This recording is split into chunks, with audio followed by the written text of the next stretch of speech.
નમસ્કાર મિત્રો, આજે આપણે જાણીશું ધન રાશિના લોકો માટે જૂન 2026 કેવો રહેશે અને કયા ક્ષેત્રમાં મળશે સફળતા, ધનલાભ કે સાવધાની રાખવાની જરૂર પડશે.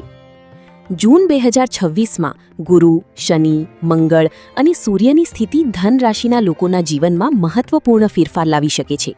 ખાસ કરીને કરિયર, પૈસા, પ્રેમ સંબંધો અને પારિવારિક જીવનમાં નવા અનુભવ મળી શકે છે.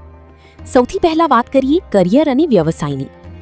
જૂન મહિનામાં કરિયર ક્ષેત્રે પ્રગતિના મજબૂત યોગ બની રહ્યા છે. જે લોકો લાંબા સમયથી નોકરી બદલવાનું વિચારી રહ્યા છે અથવા નવી નોકરીની રાહ જોઈ રહ્યા છે, તેમને સારા સમાચાર મળી શકે છે. ઓફિસમાં તમારા કામની પ્રશંસા થઈ શકે છે અને સિનિયર લોકોનો સહયોગ મળશે. કેટલાક લોકો માટે પ્રમોશન અથવા નવી જવાબદારી મળવાની શક્યતા છે. જો તમે વ્યાપાર સાથે જોડાયેલા છો તો જૂન મહિનો નવા ગ્રાહકો, નવી ભાગીદારી અને નફાની તક લઈને આવી શકે છે. અટકેલા પ્રોજેક્ટ ફરી શરૂ થઈ શકે છે. જો કે ઉતાવળમાં લીધેલા નિર્ણયો નુકસાન કરાવી શકે છે, તેથી દસ્તાવેજો સારી રીતે ચેક કરીને આગળ વધવું. આર્થિક સ્થિતિ અને ધનલાભ વિશે વાત કરીએ તો ગુરુની શુભ દ્રષ્ટિ આવકમાં વધારો લાવી શકે છે. લાંબા સમયથી અટકેલા પૈસા પાછા મળવાની શક્યતા રહેશે. કેટલાક લોકો માટે અચાનક ધનલાભના યોગ પણ બની રહ્યા છે. જૂના રોકાણથી લાભ મળી શકે છે. શેર બજાર અથવા પ્રોપર્ટીમાં રોકાણ કરતા પહેલા સલાહ લેવી યોગ્ય રહેશે.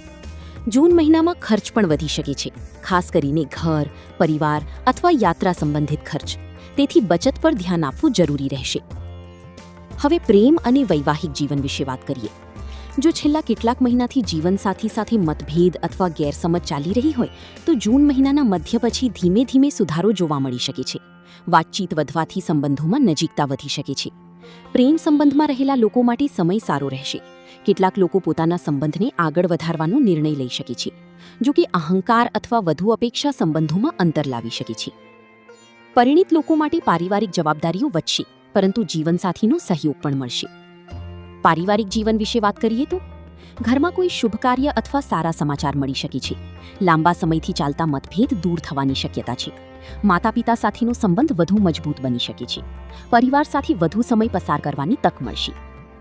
સ્વાસ્થ્ય બાબતે જૂન મહિનામાં કામના ભારને કારણે માનસિક તણાવ વધી શકે છે.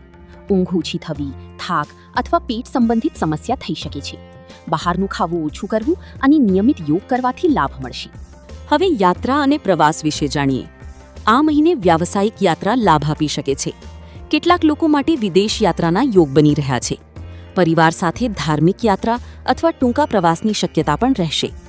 પૂર્વ અથવા ઉત્તર દિશાની યાત્રા તમારા માટે વધુ શુભ સાબિત થઈ શકે છે. ખરીદદારી અને રોકાણ માટે સમય કેવો રહેશે? જૂન મહિનામાં વાહન, ઘર માટેની વસ્તુઓ અથવા ઇલેક્ટ્રોનિક્સ ખરીદવાના યોગ બની રહ્યા છે.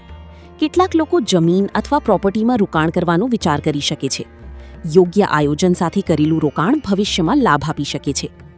શુભ દિવસો 5, 9, 14, 18, 23 અને 28 જૂન મહત્વના કાર્યો માટે શુભ રહેશે.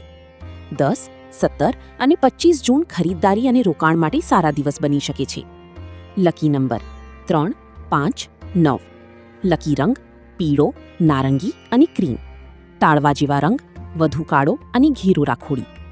ખાસ ઉપાય: દર ગુરુવારે ભગવાન વિષ્ણુની પૂજા કરો અને ઓમ ગુરુવે નમઃ મંત્રનો 108 વાર જાપ કરો. ગાયને રોટલી ખવડાવવાથી અને પીળી વસ્તુનું દાન કરવાથી ભાગ્ય મજબૂત બની શકે છે. તો મિત્રો, કુલ મળીને જોઈએ તો જૂન 2026 ધન રાશિના લોકો માટે પ્રગતિ, ધનલાભ, નવી તકો અને સંબંધોમાં સુધારો લઈને આવનારો મહિનો બની શકે છે. જો કે દરેક નિર્ણય ધીરજ અને સમજદારીથી લેવો વધુ સારું રહેશે. જો તમને આ માહિતી ગમી હોય તો વિડીયોને લાઇક કરો, શેર કરો અને ચેનલ સબસ્ક્રાઇબ કરવાનું ભૂલશો નહીં. જય ગુરુદેવ.